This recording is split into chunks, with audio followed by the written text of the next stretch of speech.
Second P U ಜಿಯೋಗ್ರಫಿನಲ್ಲಿ 5th chapter human settlement. ಈ ಚಾಪ್ಟರಿಂದ ನಿಮಗೆ ಕೇಳುವಂಥ ಇಂಪಾರ್ಟೆಂಟ್ ಕ್ವಶನ್ಸ್ ಅಂತ ತಗೊಂಡಾಗ ವಾಟ್ ಈಸ್ ಸೆಟಲ್ಮೆಂಟ್, ಇದು 1 ಮಾರ್ಕ್ಸ್ಗೆ ಕೇಳುವಂಥ ಪ್ರಶ್ನೆ. ಇದು ತುಂಬ ಸಲ ರಿಪೀಟ್ ಆಗಿದೆ. ವಾಟ್ ಈಸ್ ಸೆಟಲ್ಮೆಂಟ್ ಅಂತ ಕೇಳಿದಾಗ, settlement means the places inhabited by people permanently. Settlement means the places inhabited by people permanently.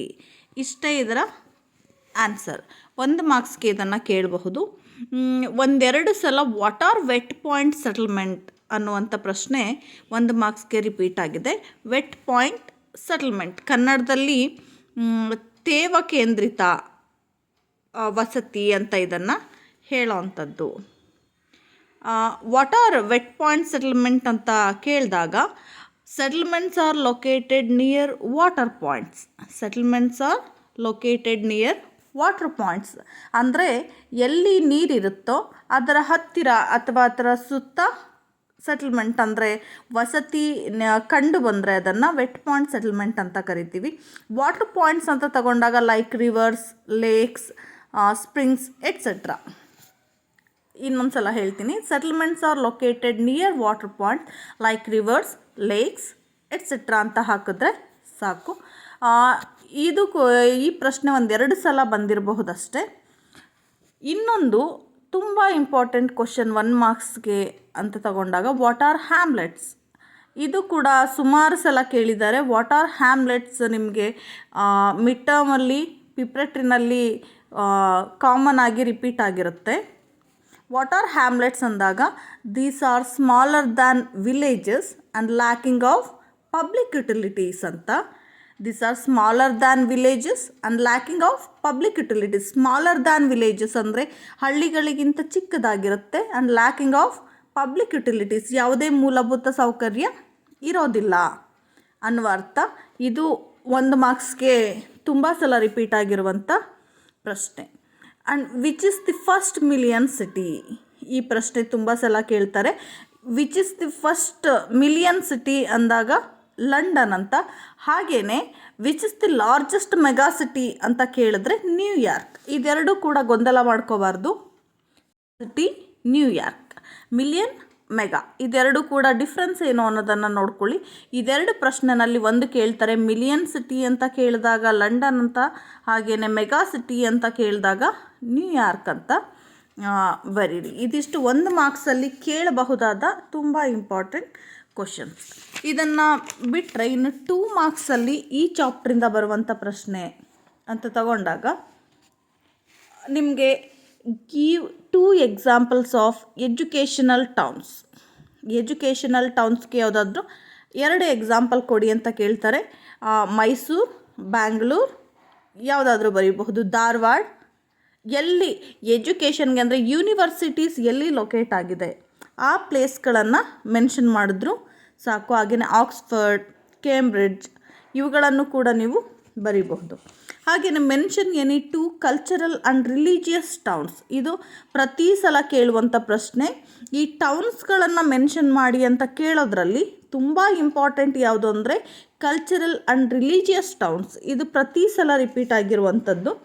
ಅಂದರೆ ಸಾಂಸ್ಕೃತಿಕ ಮತ್ತು ಧಾರ್ಮಿಕ ನಗರಗಳು, ಅಂದರೆ ಸಾಂಸ್ಕೃತಿಕವಾಗಿ ಧಾರ್ಮಿಕವಾಗಿ ಫೇಮಸ್ ಆಗಿರುವಂಥ ಟೌನ್ಸ್ ಅಂತ ಅರ್ಥ. ಈಗ ಕಲ್ಚರಲ್ ಅಂತ ತಗೊಂಡಾಗ ಮೈಸೂರು ಅಂತ ಬರೀಬಹುದು. ಹಾಗೆಯೇ ರಿಲಿಜಿಯಸ್ ಟೌನ್ಸ್ ಅಂತ ತಗೊಂಡಾಗ ಮೆಕ್ಕಾ, ವಾರಣಾಸಿ, ಮದುರೈ, ಪೂರಿ, ರೋಮ್ ಇವೆಲ್ಲ ಸಹ ರಿಲಿಜಿಯಸ್ ಟೌನ್ಸ್. ಇದನ್ನು ಕೇಳಬಹುದು. 2 ಕಲ್ಚರಲ್ ರಿಲಿಜಿಯಸ್ ಅಂತ ಕೇಳಿದಾಗ ಮೈಸೂರು ಅಂತ ಬರೀರಿ, ಪೂರಿ ಅಂತ ಬರೀರಿ, ಹಾಗೆಯೇ ವಾರಣಾಸಿ, ಮದುರೈ, ಮೆಕ್ಕಾ, ರೋಮ್, ಮದೀನಾ ಯಾವುದಾದ್ರೂ ಬರೀಬಹುದು. ಇನ್ನು list out the trading and commercial towns of the world.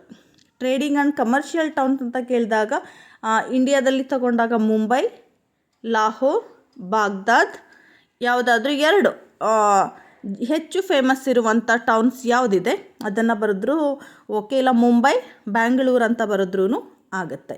ಇನ್ನು 2 examples of administration towns. Administration towns ಅಂದರೆ ಆಡಳಿತ ನಗರ. ಅಂದಾಗ ದೇಶದ ಆಡಳಿತ, ರಾಜ್ಯದ ಆಡಳಿತದ ಕೇಂದ್ರ ಯಾವುದು ಅನ್ನೋ ಅರ್ಥವನ್ನು ಕೊಡುತ್ತೆ. ಈಗ ಕರ್ನಾಟಕದಲ್ಲಿ ತಗೊಂಡಾಗ ಬ್ಯಾಂಗ್ಳೂರು, ಹಾಗೆಯೇ ಇಂಡಿಯಾ ತಗೊಂಡಾಗ ಡೆಲ್ಲಿ. ಹಾಗಾಗಿ ಯಾವ ದೇಶ ಅಥವಾ ರಾಜ್ಯದ ಕ್ಯಾಪಿಟಲ್ಸ್ ಯಾವುದಿದೆ ಅದನ್ನೇ ಬರೀರಿ ಸಾಕು. ಕ್ಯಾಪಿಟಲ್ಸ್ ಏನಿದೆ ಇದು ಅಡ್ಮಿನಿಸ್ಟ್ರೇಷನ್ ಟೌನ್ಸ್ ಅಂತ ಇವುಗಳನ್ನು ಹೇಳೋವಂಥದ್ದು. ಬ್ಯಾಂಗ್ಳೂರು, ನ್ಯೂ ಡೆಲ್ಲಿ, ಕ್ಯಾನ್ಬೆರಾ, ಯಾವುದು ಯಾವ ಕಂಟ್ರಿದು ನಿಮಗೆ ಕ್ಯಾಪಿಟಲ್ ನೆನಪಿರುತ್ತೆ ಅದನ್ನು ಬರೆದ್ರೆ, ವಾಷಿಂಗ್ಟನ್, ಹೀಗೆ ಬರೆದ್ರೆ ಆಗುತ್ತೆ. ನಿಮಗೆ 2 ಮಾರ್ಕ್ಸಲ್ಲಿ ಕೇಳೋವಂಥದ್ದು ಈ ಥರ ಟೌನ್ಸ್ ಬಗ್ಗೆ ಅಷ್ಟೇ ನಿಮಗೆ ಪ್ರಶ್ನೆ ಕೇಳೋವಂಥದ್ದು. ಎಜುಕೇಷನಲ್ ಟೌನ್ಸ್, ಹಾಗೆಯೇ cultural religious towns, administration towns, ಈ ಥರ ಟೌನ್ಸ್ಗಳನ್ನು ಬರೆದ್ರೆ 2 ಟೌನ್ಸ್ ಬರೆದ್ರೂ ನಿಮಗೆ 2 ಮಾರ್ಕ್ಸ್ ಇದೆ. ಇದಿಷ್ಟು ನಿಮಗೆ 2 ಮಾರ್ಕ್ಸ್ಗೆ ಕೇಳಬಹುದಾದಂಥ ಇಂಪಾರ್ಟೆಂಟ್ ಕ್ವಶನ್. ಇವುಗಳನ್ನು ಹೊರತುಪಡಿಸಿ ಇನ್ಯಾವುದೇ ಪ್ರಶ್ನೆಗಳು ನಿಮಗೆ ಬರೋದಿಲ್ಲ ಈ ಚಾಪ್ಟ್ರಲ್ಲಿ. ಇನ್ನು ಈ ಚಾಪ್ಟರಲ್ಲಿ ಮುಖ್ಯವಾಗಿ ನಿಮಗೆ 5 ಮಾರ್ಕ್ಸ್ ಕ್ವಶನ್ ಒಂದು ಕೊಟ್ಟಿರ್ತಾರೆ. ಅದರಲ್ಲಿ pattern of rural settlement, shapes of rural settlements, ಇದೆರಡು ಪ್ರಶ್ನೆಯಲ್ಲಿ ಒಂದು ಪ್ರಶ್ನೆ ಬಂದೇ ಬರುತ್ತೆ. ಇಲ್ಲಾಂದರೆ ಆಪ್ಷನ್ಸ್ ಇದ್ದರೆ 2 ಪ್ರಶ್ನೆಗಳನ್ನು ಕೊಟ್ಟು ಆಪ್ಷನ್ಸನ್ನು ಇಟ್ಟಿರ್ತಾರೆ. ಇದರಲ್ಲಿ explain the patterns of rural settlement ಅಂತ ಕೇಳ್ತಾರೆ. 5 ಪ್ಯಾಟರ್ನ್ಸ್ ಇದೆ, 5 ಪ್ಯಾಟರ್ನ್ಸ್ ಇರೋದನ್ನು ನೋಡ್ತೀವಿ. ಆ ಪ್ಯಾಟರ್ನ್ ಏನಿದೆ ಅದನ್ನು ನೋಡ್ಕೊಳ್ಳಿ. ಹಾಗೆಯೇ explain the shapes of rural settlement ಅಂದಾಗ ಶೇಪ್ಸ್ ತಗೊಂಡಾಗ 7 ಶೇಪ್ಸ್ವರೆಗೂ ಕೂಡ ನೀವು ಬರೀಬಹುದು.